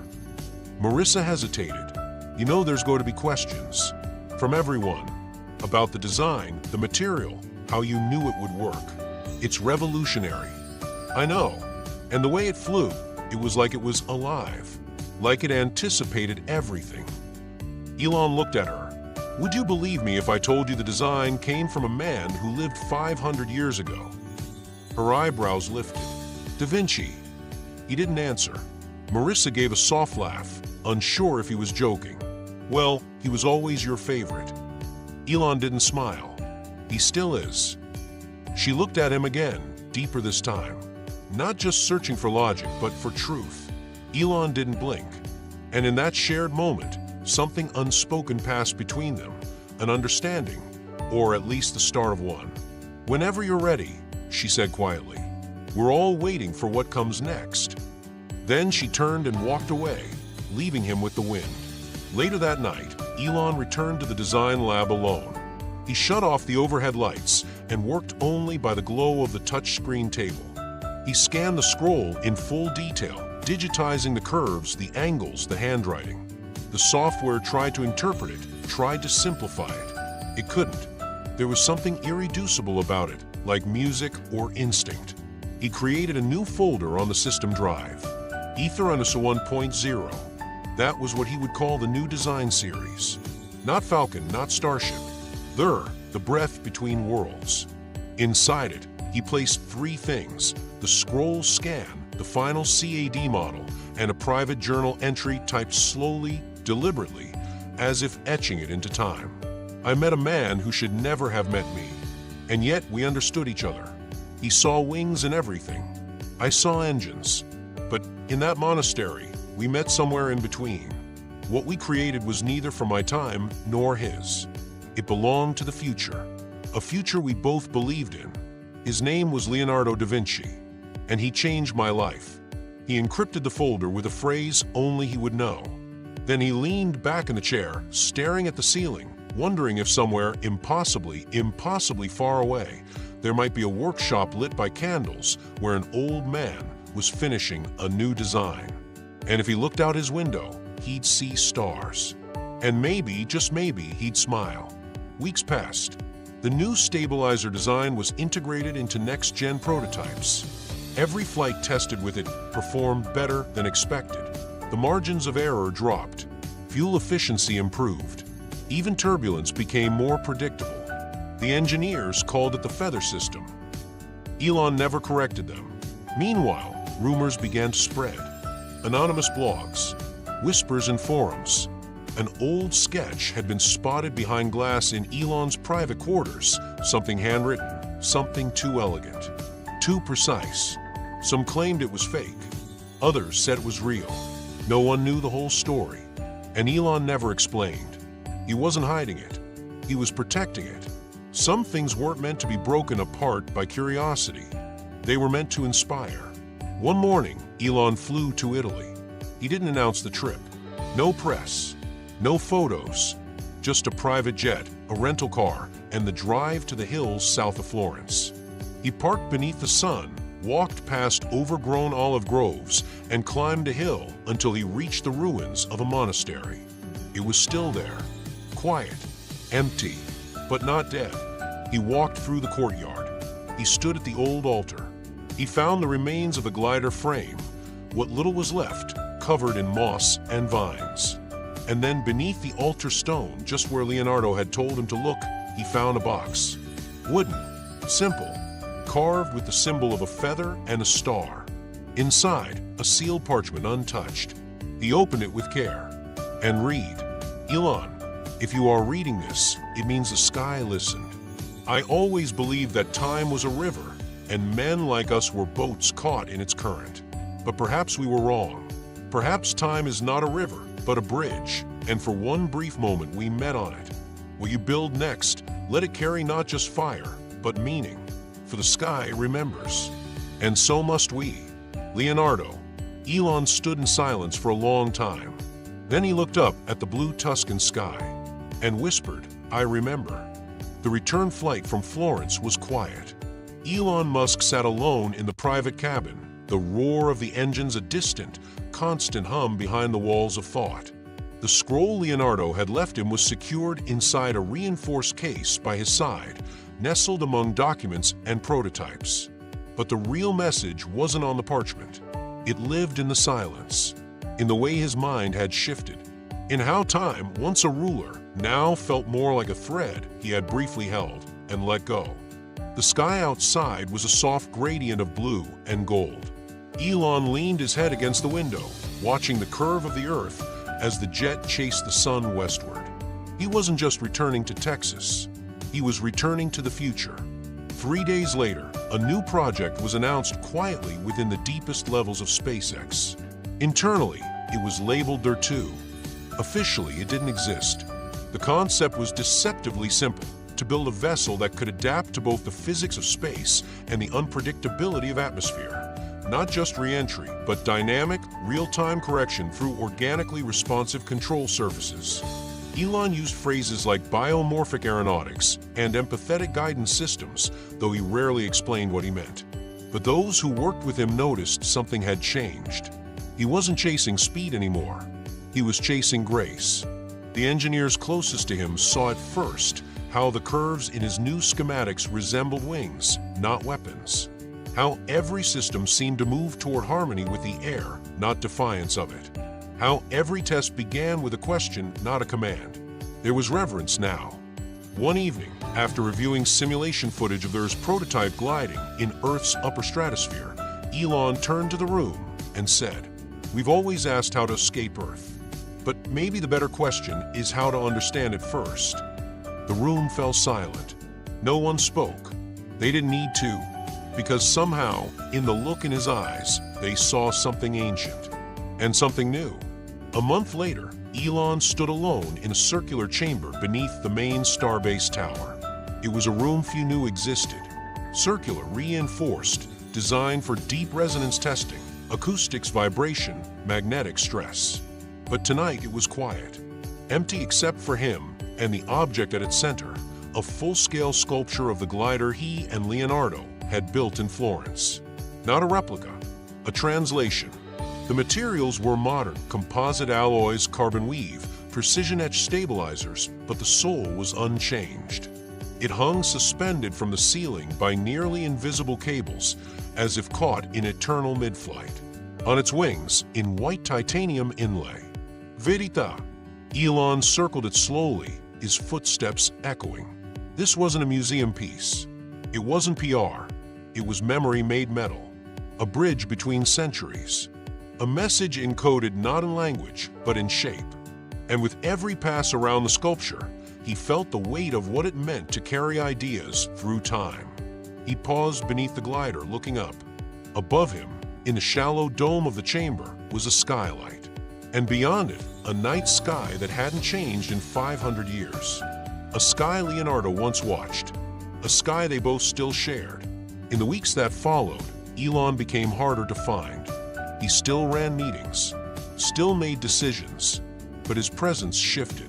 He was often in the design lab late at night, or alone in the desert with prototype materials, or silent in front of his chalkboard, rewriting the same formula for fluid dynamics over and over, as if waiting for it to speak back. Then one morning, with no announcement, he invited a small group to a private briefing. Marissa Chun, his lead orbital flight designer, his head of AI systems, and a historian. They entered a dimly lit room with one table. On it, the original scroll, protected under museum-grade glass, but clearly displayed. Elon didn't speak right away. He waited. Then, gently, "What would you say if I told you this design flew before planes? Before combustion engines? Before Newton?" Marissa narrowed her eyes. "I'd say that's impossible." Elon nodded. "It is." Then he reached into his pocket and placed a second item on the table. A small brass gear. The room went still. He smiled. And yet it happened. That night, Elon stood at the edge of Starbase alone. The wind had picked up. Warm, dry. It rolled across the desert like something alive, carrying the faint scent of iron and ozone. He thought of Victoria, of her strength, her silence, the way she had said, "You've already done more than enough." He wondered if she was still there, watching the sky from that monastery, perhaps dreaming of machines and stars. He hoped she was. He hoped she believed. He pulled out Leonardo's final message again, not because he needed to read it, but because some truths had to be witnessed more than once. Let it carry not just fire, but meaning. He folded it slowly, returned it to its place. Then he looked to the stars, and for the first time in a long while, he didn't think of conquest. He didn't think of mining asteroids or building cities on Mars. He thought of flight, of wonder, of drawing wings, not because you had to, but because you could. And as he stood in the shadow of rockets, Elon whispered something only the wind could hear. Not just to reach the stars, but to deserve them. And the wind, ancient and curious, carried that promise forward, toward the edge of everything. The morning sun rose over the desert like a secret kept too long. Elon Musk stood on the edge of the SpaceX desert testing grounds, a vast open stretch of land where wind spoke first and machines answered second. The dust curled around his boots in gentle spirals as he stared out across the open range. In the distance, the first full-scale prototype of R2 waited on its launch sled, its curved wings casting elegant shadows across the sand. This time, it wasn't a rocket. It was something else entirely. Not built for vertical ascension, but for gliding at hypersonic speeds through the upper layers of Earth's atmosphere, using pressure and grace instead of brute force. The ship was sleek, nearly soundless, and without visible thrusters. A vessel designed to fly with the sky, not against it. Elon exhaled slowly, then turned as Marissa Chin approached. She carried a tablet, her boots crunching softly over gravel. Weather stable. Test telemetry is online. We're within margin. Flight paths cleared to the coast. Is it ready? Elon asked. She nodded. As ready as it can be. He paused, looking at the ship again. And the scrolls. They're sealed inside the payload chamber, exactly as you asked. Pressurized. Fireproof. GPS tagged. He said nothing for a moment, just watched the glider shimmer in the heat waves. It's not just a test, he finally said. Marissa knew. Everyone on the team did. Elon hadn't been himself since the launch that followed the eclipse.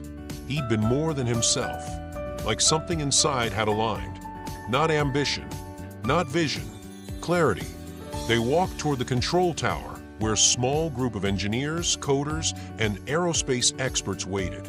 Most of them didn't know about the scrolls. They didn't need to. What they were launching wasn't just a ship, it was a message. Not for the ISS or Mars or Moon orbit. It was for time. At T-minus 10 seconds, Elon placed a hand on the side of the console. The glider roared to life, but only briefly. Its propulsion was magnetic. It used the rail itself to accelerate, silent, clean, and rapid. Within seconds, it released from the sled and streaked across the desert like a hawk hunting the sun. Everyone in the tower held their breath. The first curve held perfectly. Altitude climbed. Stabilizers adjusted mid-turn. The wings flexed slightly with atmospheric shifts, just as the design intended, like feathers responding to wind. It was beautiful. Not in the way rockets were beautiful, loud and brutal, but in the way a musician bends a final note and lets it fade into silence. Elon watched, unmoving, as the craft vanished toward the horizon. At 76,000 feet, the payload doors opened. The scrolls, sealed in a capsule designed to withstand time, were released. Their trajectory would carry them into the Pacific, where they would sink, precisely weighted, to the bottom of a volcanic trench. Not as litter, not as loss, as a time capsule. Inside were three things. The original Da Vinci stabilizer sketch, the manifesto he and Leonardo had written in the monastery. A single sentence, written by Elon in Latin, Italian, and English. We built wings for memory, and they carried us home. He didn't expect anyone to find it. Not soon, but one day someone would. And they would know that across time and language and science and spirit, two men once met, not by fate, but by flight. Later that evening, Elon sat in his private office, lights dimmed, windows dark. The world was celebrating already. The glider had exceeded expectations. The design, considered radical by even his standards, had opened a dozen new questions about atmospheric traversal and energy efficiency. The patents would be valuable. The science revolutionary. But Elon wasn't celebrating. He was listening. In the silence, he heard the flutter of wings. Not real ones, but the imagined sound of parchment being sketched by candlelight. He saw Leonardo again, not as the mythical genius from textbooks, but as a tired man in paint-stained robes, watching a wooden bird fly over the Duomo with his mouth slightly open in wonder. He wondered if Leonardo would have wanted to see what Earth became. The buildings, the machines, the rockets, the silence between people, the noise between nations. Maybe not. Maybe it was better that he saw it through Elon's eyes, that he left with a version of the future where people still dreamed, where science was still poetry and inventions still carried soul. Elon stood and walked to the vault beside his desk. He unlocked it manually. Inside, on a velvet cushion, was the brass gear Leonardo had once pressed into his hand. He picked it up. It was cool, heavy, textured with history. He placed it beside a metal feather, engineered from aerospace alloy, etched with the word there. Two objects, one old, one new, one dreamed by firelight, the other by starlight, but both belonged to the same sky. In the months that followed, Elon quietly began construction on a new kind of vehicle. Not a rocket, not a drone, not even a spacecraft, but a vessel that could launch silently from Earth's surface, glide beyond atmosphere, and return without violence. Something elegant, something listening. It was called Deadless. When asked why, Elon simply replied, because not all flight needs to end in fire. Only his closest team knew its inspiration, and fewer still knew that inside the sealed flight capsule, hidden behind an inspection panel, he had embedded a replica of the scroll. It wasn't for the passengers. It was for the future. Because one day, long after the stars had passed us by, someone might ask where it all began, and they would find a scroll, signed by two hands, from two times, and a sketch of a wing, drawn by a man who believed that the wind could be persuaded to hold us. Beneath the main research wing of Starbase, down a private elevator, and past several levels not listed on any public schematic, there was a room few people knew existed.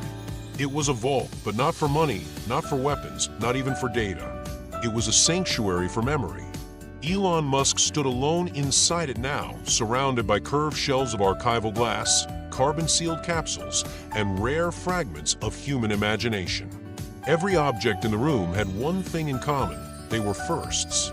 The first successful prototype of a reusable heat shield, the first self-correcting wing joint, a sliver of SpaceX's original flight control code, printed and preserved like scripture. And in the center of it all, illuminated by a soft, overhead light, was the scroll. Not the replica that flew with their capsule, not the copy hidden inside Deadless. The original, the one that passed through time. Elon approached it slowly. The glass case responded to his biometric scan with a soft whisper of air, revealing the parchment in its open form. The edges were curled, the ink faded, but the message, its curves and angles and spirit, remained untouchable. He didn't come here to marvel. He came here to listen. He pulled a chair close and sat down in the hush of the vault, the silence deeper than space. For a long time, he said nothing. Then, almost under his breath, "We made something they don't even realize they needed." He leaned forward. "And now I need to finish what we started." Above ground, the world spun on, unaware. In a room filled with engineers and policy liaisons, discussions were already underway about commercializing parts of Earth systems. Aerospace companies were bidding for patents they didn't fully understand. Defense departments were requesting simulations. Private tech firms were offering absurd amounts for the glide assist interface Elon had helped design. He ignored them all. Instead, he sent a single message to a retired archivist in Florence. It contained only two things: a high-resolution scan of a feather-shaped stabilizer design. A question: have you ever seen anything like this in the archives of the Biblioteca Leonardiana? No explanation, no signature. 3 days later, the reply came. Just a single sentence: "We have not, but it feels like something we forgot to remember." That night, Elon hosted no meetings, attended no panels, ignored his calendar. Instead, he opened a private feed from his observatory dome just outside Boca Chica. The stars were stunning that night: crisp, low humidity, The Milky Way stretched across the Texas sky like the blueprint of a forgotten language. He sat back in the control chair, the dome's roof wide open, sensors mapping the constellations as if the sky were speaking, and he was finally fluent. A soft voice crackled from the intercom. "Marissa, you're going quiet on us again." He smiled. "I've been listening." "To what?" "The future." A pause. "You really believe we're building something no one will understand for years?" "I believe Leonardo did," Elon said. "And that was 500 years ago." Marissa's voice dropped. "He never saw it fly. The way you did." "No," Elon replied. "But he saw it." Another pause. Then she said something unexpected. "You're different since you came back." Elon looked at the stars above. "Good different." "You stopped trying to outrun everything," she said. "You started looking around." He chuckled softly. "I met a man who taught me to stop trying to conquer the sky, just to understand it." A long silence passed between them, comfortable, reverent. Then the intercom clicked off, and Elon remained with the stars. Weeks later, an anonymous parcel arrived at a university in Venice. Inside, a replica of the Da Vinci stabilizer sketch. Handcrafted, aged, almost indistinguishable from the original. Alongside it, a translated manifesto, portions of it philosophical, others mechanical, the closing lines poetic. "If we are remembered, let it be not for reaching the heavens, but for giving others a reason to look up." The curator, baffled, placed it in a temporary exhibit on speculative design. Within days, it was trending across academia. No name was attached. No institution took credit. But deep beneath Starbase, Elon watched the footage quietly. He didn't need credit. He needed resonance. One morning, not long after the deadless vessel completed its second test glide, Elon took a long walk through the old SpaceX archive. It had grown with him: models, servers, broken components, even early Starlink prototypes arranged like fossils of the digital age. He stopped in front of a dusty section labeled 2002 to 2010 Origins. Behind the glass were handwritten equations from the first Falcon engines, napkin sketches, video clips from early launches, most ending in failure. And he smiled, because now all of it made sense. Not just as progress, not just as technology, as inheritance. He turned, walking deeper into the dim rows. In the last corridor, there was a small, framed quote, barely legible now, from an old NASA intern who had once interviewed him in passing, long forgotten. It read, "He's not building rockets. He's building questions only time will know how to answer." Elon stared at it for a moment, then whispered, "Maybe now, time is starting to answer." That night, under a moonless sky, he returned to the original monastery site. No cameras, no entourage, just Elon, a small drone for light, and a small engraved tablet. He placed it near the stone altar, beneath where the glider had once hung. The engraving read, "In this place, the past met the possible." And for a brief moment, they flew together. He ran his fingers over the carved letters, then stood, looked up. The wind stirred, and the sky held its breath. The desert was quiet again. Elon Musk stood alone in the pale morning light, near the test field where there had first kissed the sky.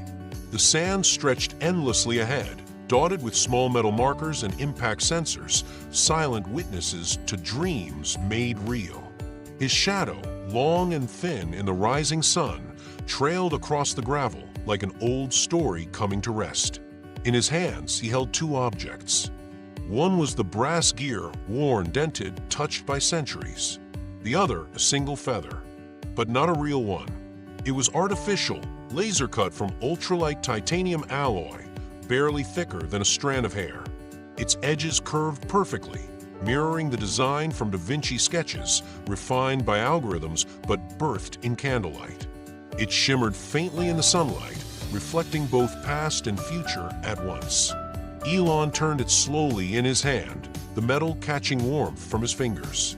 He thought of the glider, of the scrolls buried beneath the ocean floor, of the prototype vault beneath Starbase. of the encoded message traveling inside Daedalus toward the mesosphere, of the words etched in the monastery stone. And for the first time in years, he felt still. Not satisfied, not finished, but aligned. Later that day, the team gathered in the design hall. The next iteration of theirs stood at the center, surrounded by glass walls and hovering interface screens. Sleeker than the last, its body now integrated with a self-healing polymer skin, technology derived from biomimicry, inspired in part by the subtle way birds adjust to wind stress. Elon approached the vessel without speaking. Engineers watched in silence as he reached into the inner panel, removed the placeholder plaque, and inserted something else, the titanium feather. It slid into place with a perfect click. The system registered it instantly as a symbolic flight authorization token, though the interface showed no change. But those who had been with him the longest understood what had just happened. The vessel now had its soul. By evening, Elon called a private press event. Just 50 chairs. No live stream. No giant LED screens or flashy countdowns. He stood on a small outdoor platform with the twilight sky as his backdrop. Behind him, the newest glider shimmered on its launch trail, its wings extended like a bird caught mid-dream. When the crowd settled, he spoke softly. "I used to think the future was made of fuel," he began. "Of fire and speed. Of pushing harder and faster into the void." He paused. A dry wind stirred the edge of his notes, though he never looked down. "But over the past year, I've come to believe the future is also made of memory." He held up the replica scroll, visible to the crowd now as a projected overlay on the screen behind him. This design wasn't born in a lab. It came from a mind 5 centuries ago. A man who believed the air had a shape. That wind could be studied, but also respected. He lowered the scroll. The crowd was still. "I met him. Not in metaphor. Not in dream. I met Leonardo da Vinci. In Florence. In 1503. Gasps rippled through the audience. Elon smiled gently. "I don't expect you to believe that. You don't have to. But what you're seeing behind me, this aircraft, this philosophy, it was shaped by a man who looked at birds and saw the future. And he gave that future to me." The projection shifted, showing flight data, wing stress metrics, and efficiency charts. Elon didn't turn to them. He finished with this. "Tonight, we're not launching a product. We're launching a promise. That the future doesn't just belong to innovation. It belongs to remembrance. To those who came before us, who imagined the sky before they ever touched it." He stepped back. The audience stood and applauded, not out of hype but reverence. And far above, the stars blinked into view. The following week, the flight path for Daedalus was expanded. It would glide over Europe before returning to Earth. A symbolic arc. A winged salute to the man who once sketched spirals of air without knowing that centuries later, someone would trace them back into the sky. During the flyover, Elon stood inside the observation deck of the orbital command bay. He watched the craft descend from the thermosphere in near silence. Its trajectory was flawless. But what struck him most was not the success. It was the form, the way the vessel adjusted to wind changes, how it curved without resistance, how the control surfaces seemed not to command the air, but to listen to it, as if the vessel remembered how flight had once begun, with wood, with parchment, with the hand of a man who never stopped asking why. And suddenly, Elon understood something he hadn't until now. It wasn't about returning to the past. It was about completing it. That night, in his home library, Elon stood before a single-frame page. The original gear sketch, signed by Da Vinci, numbered in faded graphite. Beneath it, a small brass plaque with just 2 words, "We met." He touched the frame. No security glass, no museum lighting, just memory, suspended. Then he turned to his desk, opened a blank page in his journal, and wrote the first lines of a new manifesto. A future worthy of memory is not built from conquest, but from continuity.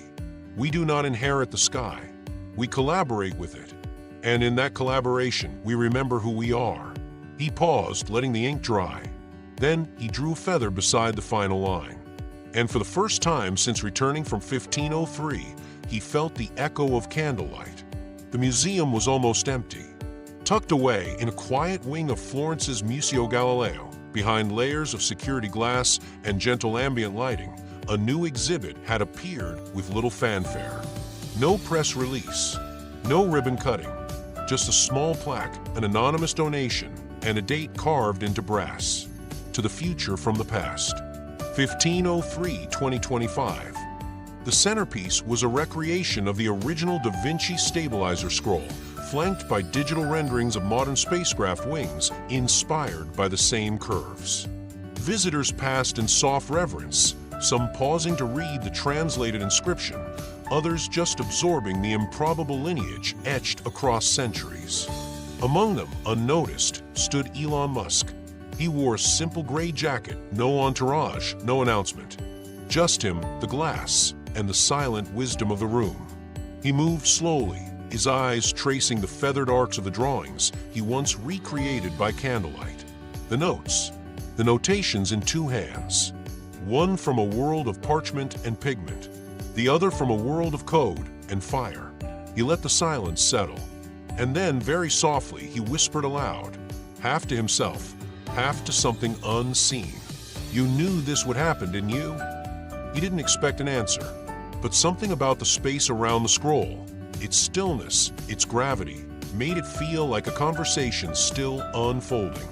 Not in words, but in presence. Leonardo was not gone. He was translated. Later that day, Elon traveled to Vinci. The town hadn't changed much. Narrow streets, terracotta roofs, the gentle churn of daily life oblivious to the invisible threads it shared with the stars above. Tourists meandered through Da Vinci's childhood home. School children giggled beside replicas of his inventions. But Elon wasn't there for replicas. He was searching for silence. Just outside the town, up a gravel path surrounded by olive trees, there was a stone bench, forgotten, cracked, shaded by cypress. Elon sat there as the sun arced overhead. He reached into his coat pocket and removed something small, a coin-sized medallion. On one side, Leonardo's Vitruvian Man. On the other, a simplified design of their stabilizer. Around the edge, a phrase in Italian, Il cielo ricorda. The sky remembers. He placed it on the bench beside him, a quiet offering. Then closed his eyes. Somewhere in the silence, memory returned. He was back in the monastery. Wind moving through broken arches. Vittoria reading aloud by lantern light. Leonardo sketching without looking down. And the sound, the unmistakable sound, of a glider taking flight over stone. That moment had never truly left him. Because flight wasn't just motion. It was recognition. Something ancient inside the body, remembering how it once belonged to the wind.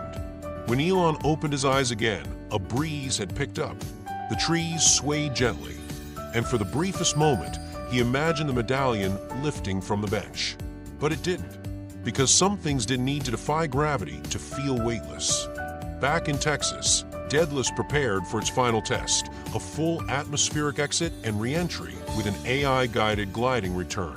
The world was watching, not because of Elon, but because of the mystery surrounding the ship's design. It was unlike anything else flying. Elegant, almost alive. Even skeptics admitted it moved differently. Inside Mission Control, Elon stood beside the lead pilot and AI specialist, quietly reviewing the final calibration. The screen showed the flight path in real time, a glowing arc sweeping from launch to the upper thermosphere, then curving back into Earth's embrace. The feather, embedded in the control column, pulsed with soft blue light. Elon reached out and rested his hand on it, not to activate it, but to acknowledge it. It was a ritual now, a handshake between eras. The launch was flawless, the exit clean, the re-entry exact.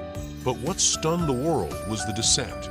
As Daedalus curved back into breathable air, it didn't drop like a capsule. It danced, adjusting in real time to pressure differentials, turbulence, solar wind irregularities. The AI made minute corrections, but the vessel's shape did most of the work. It moved like a falcon riding thermals. It moved like memory. And when it landed, with barely a tremble, Elon whispered only one word: Leonardo. In the days after the flight, the public demanded to know more. Where did this design come from? Was it AI generated? Was it extraterrestrial? Was it human? Elon gave a single statement. On camera. No script. Just a quiet room and one sentence. Sometimes the future begins by listening to the past whisper. He didn't elaborate. He didn't need to, because the world didn't want just data. It wanted wonder. And wonder, he had learned, is not explained. It is shared. That night, he sat at his desk again. A blank page before him. This time, he wrote not for engineers or investors or fans.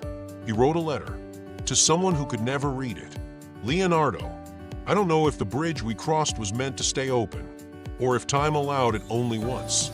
But the work we did, the ideas we shared live on, not in marble, not in orbit, but in the silence between invention and imagination. We are not so different. You believe wind could be studied. I believe it could be conquered. But in the end, we both learned the same thing. That flight is not about escape. It is about connection. Thank you for drawing the first line, for letting me finish the curve. He folded the page, sealed it, and placed it in a drawer beside the brass gear and the feather. 3 artifacts, 1 conversation, and then for the first time in a long while, he allowed himself to rest. Not from exhaustion, but because he knew the story wasn't ending. It was circling back. The stars were quiet, the night deadless flew again. This time, it wasn't a test. It wasn't a press event. It wasn't even broadcast. There were no spotlights, no journalists, no applause waiting at the end. It was a pilgrimage. Elon Musk stood alone on the high platform above the Starbase cliffs, the Gulf wind sweeping through his jacket as he watched the launch vehicle ignite in controlled silence.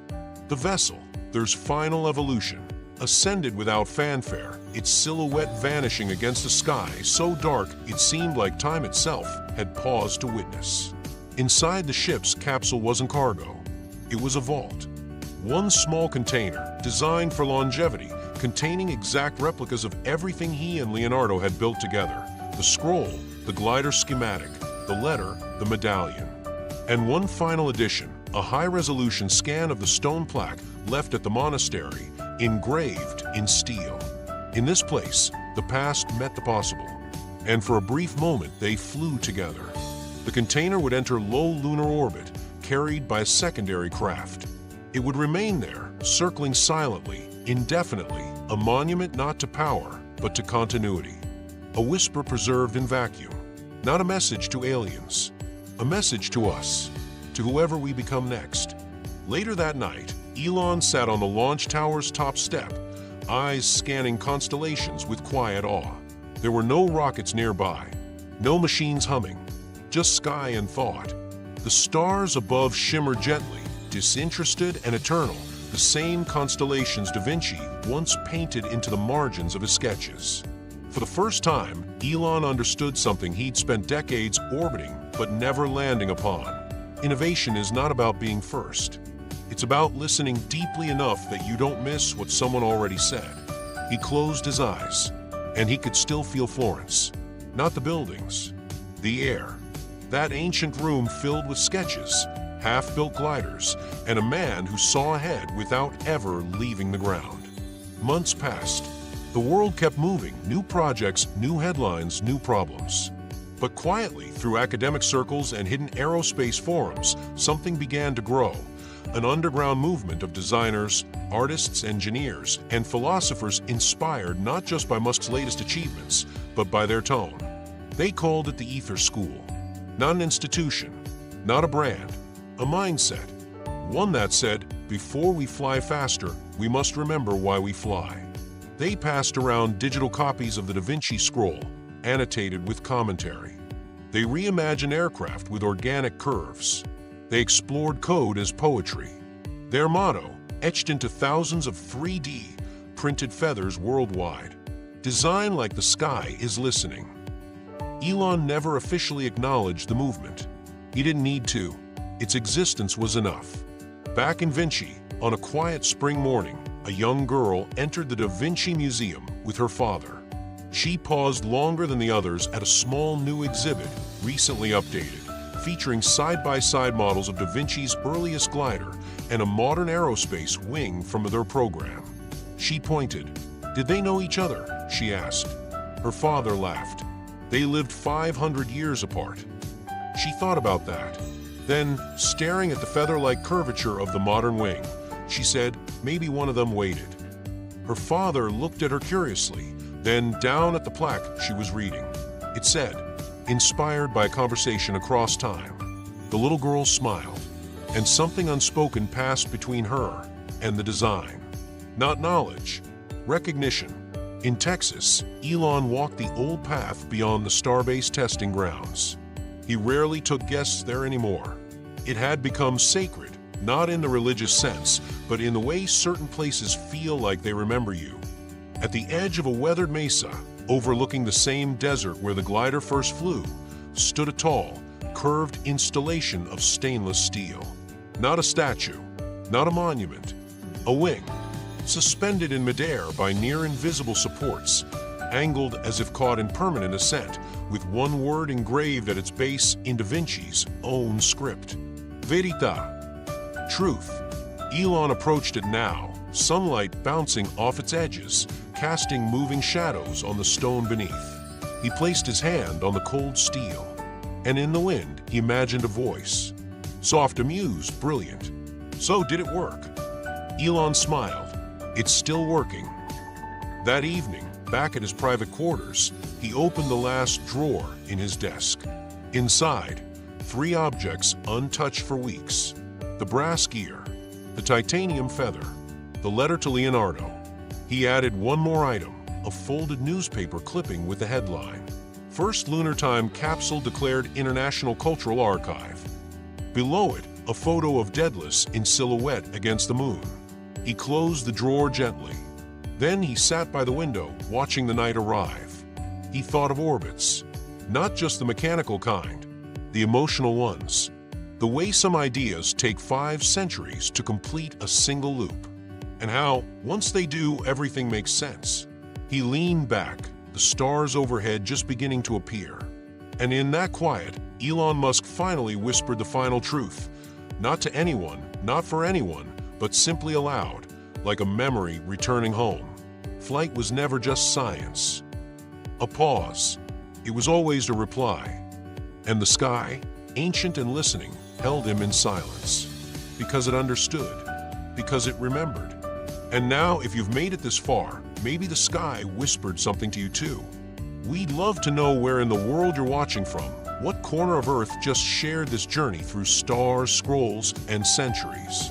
Drop your city in the comments like a pin on this map of minds that still believe in wonder. And tell us, if you could have one conversation across time, just one, who would it be with? We're listening. So is the sky.